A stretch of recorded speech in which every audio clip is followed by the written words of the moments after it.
Danas je tužilac okruga Brum u Njujorku odlučio da srpskom pravosuđu ustupi na dalje procesuiranje krivičnih postupak protiv Kovačevića. To je ujedno stavljanje tačke na višednevno pisanje medija uvezano za slučaj Kovačević. Ova odluka tužioca Molena predstavlja priznanje srpskom pravosuđu u njegovom radu, pošto je sam tužilac u svojoj izjavi rekao da je bio impresioniran kvalitetom i stručnošću srpskih tužilaca. Takođe, on je izjavio da je ustupanje krivičnog postupka protiv Kovačevića srpskom pravosudnom sistemu najbolji način da se sam Kovačević privede pravdi i da se ovo suđenje okonča.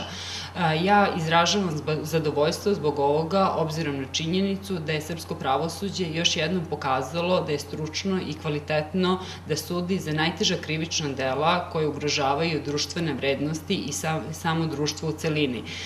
Kao ministar pravde izražavam nadu da će se ovaj slučaj efikasno sprovoditi i da ćemo vrlo brzo imati adekvatnu odluku suda.